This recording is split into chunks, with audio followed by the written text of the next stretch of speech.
Imagine this. You walk into a crowded room, and it's not just the faces you see, it's the undercurrents, the unspoken tensions hanging in the air like invisible threads.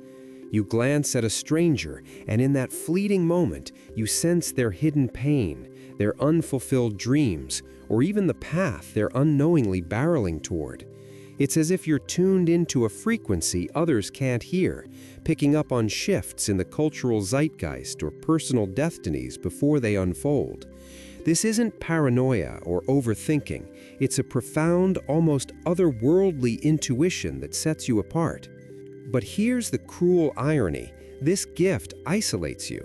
While the world buzzes with small talk and surface-level interactions, you're standing on the edge of an abyss, peering into depths that no one else acknowledges.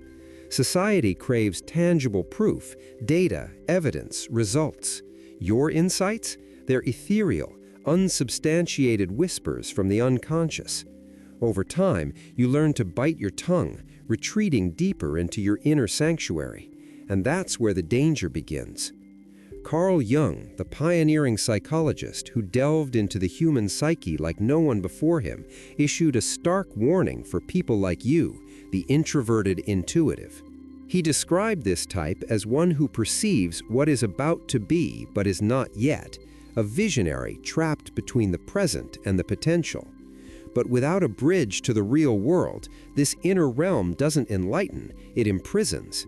Jung cautioned that if you fail to ground your visions in action, your mind becomes a self-made cage where revelations turn to torment. Today, we're diving deep into this dark warning from Jung, exploring why being an introverted intuitive might be the most challenging way to exist.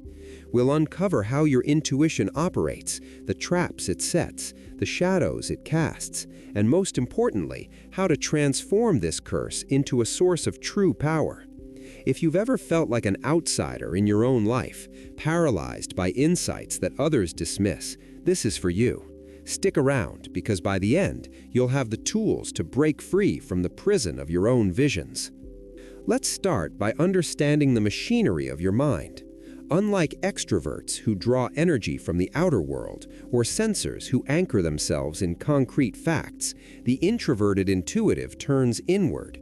Jung called intuition one of the 4 basic psychological functions alongside thinking, feeling, and sensation.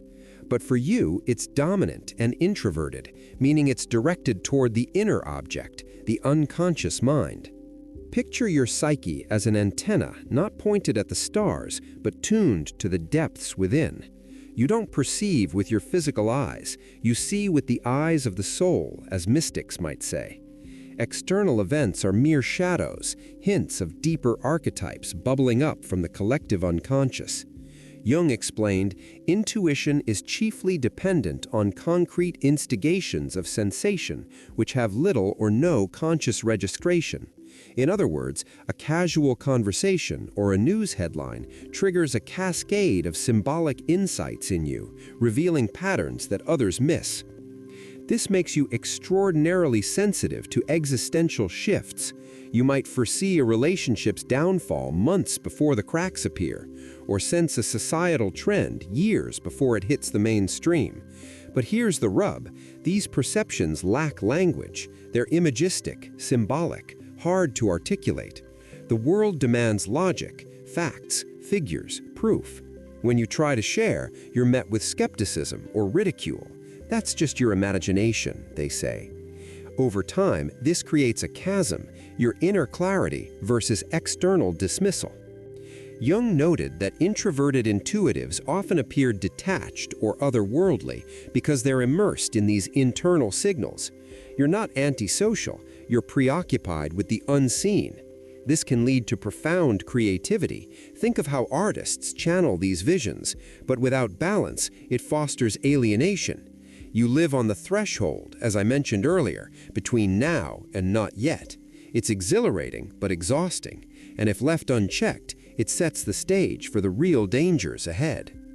Let me illustrate with a hypothetical. Suppose you're in a meeting at work.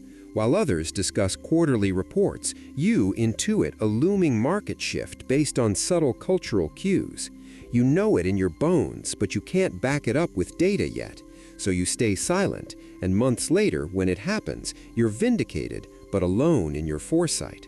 This pattern repeats, reinforcing your isolation. Jung emphasized that this type has intuitions as to the subjective factor, namely the inner world, which is very difficult to understand. Because what you see is uncommon, often prophetic, but prophecy without proof is peril. Now we arrive at the heart of Jung's warning, the trap of internal dispersion. Your intuition is powerful, but when it detaches from reality, it becomes a liability. Jung described this as the danger of the intuition functioning autonomously, disconnected from the sensation function, which grounds us in the physical world. Without that anchor, you drift into an ocean of images, where insights blur into fantasies. This leads to what Jung termed inflation, a psychic swelling where the ego identifies with unconscious contents, like archetypes. Archetypes are universal patterns, like the hero or the wise one, residing in the collective unconscious. When they flood your awareness unchecked, you might start seeing yourself as a prophet or someone with a special mission. This isn't harmless ego boosting, it's dangerous. Inflation dissolves self-criticism. You dismiss critics as blind or unevolved, deepening your isolation. What began as symbolic wisdom morphs into solitary delirium. Jung warned, the one-sided emphasis on thinking is always accompanied by an inferiority of feeling, and differentiated sensation is injurious to intuition. For intuitives, the inferior sensation means you're prone to ignoring bodily needs or practical realities, exacerbating the drift. Consider real-world examples. Many introverted intuitives report feeling like early warning systems for psychological dis-ease in their environment. But if you constantly predict doom without action, it becomes self-fulfilling. You withdraw, telling yourself no one understands because you're more evolved. This justification is the trap's lock, turning difference into delusion. Jung called this the most difficult personality type, with a life that's interesting but hard to integrate. The danger isn't the intuition itself, it's the disconnection. Left alone, you stop living in the world and inhabit a parallel reality where visions consume rather than guide. Building on that, let's explore the shadow side, the over-identification with your visionary role. In Jungian terms, the shadow is the unconscious aspect of the personality we repress. For intuitives, it manifests when an archetype possesses you, hijacking your consciousness. If you embody the wise one archetype too fully, you lose touch with your humanity. Relationships become tools to validate your insights, not genuine connections. Any challenge from the outside is seen as a threat to your inner vision. This leads to fragmentation. Your psyche splits, with intuition dominating while other functions atrophy. Jung illustrated this with examples of mystics and cranks, people who glimpse profound truths but can't communicate them effectively. You might ramble about grand ideas, but without tangible roots, you're a pilgrim of nothingness, circling in existential voids. Your soul withers behind a mask of profundity. This over-identification breeds paranoia or grandiosity. As one source notes, introverted intuition can lead to fear of a secret order in the world, enabling unhealthy patterns. You see hidden patterns everywhere, but without grounding, they distort reality. The visionary becomes the victim of their own visions. Think of it like this: your intuition is a double-edged sword. It cuts through illusions, but if wielded blindly, it wounds you.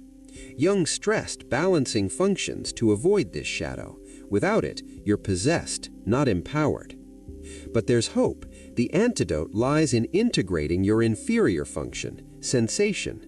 Sensation connects you to the immediate material world, the feel of grass underfoot, the aroma of fresh bread, the solidity of a handshake. For intuitives, this seems trivial, but it's your lifeline. Jung insisted that sensation prevents psychic dissolution by anchoring the unconscious in reality. It distinguishes true symbols from fantasies. Start small. Incorporate daily rituals like mindful walking, where you focus on each step's sensation. Or cooking, feel the knife slice through vegetables, taste the spices. Tending plants grounds you. Watch roots grow, mirroring your need for earthly connection. Build routines, set alarms for breaks to stretch, breathe deeply, or journal physical sensations. These acts create order amid chaos, signaling to your psyche that reality exists beyond visions. Practical tips: try sensory mindfulness exercises. Close your eyes, touch objects around you, describe their texture, weight. This rebuilds the bridge to the now. Over time, it tempers inflation, restoring balance. Remember, integration isn't suppression, it's harmony. By embracing sensation, you protect your intuition from devouring you. The ultimate solution? Expression. Jung argued that unexpressed symbols become autonomous agents, undigested psychic burdens. You must externalize them through creation, art, writing, ritual. Look at historical figures.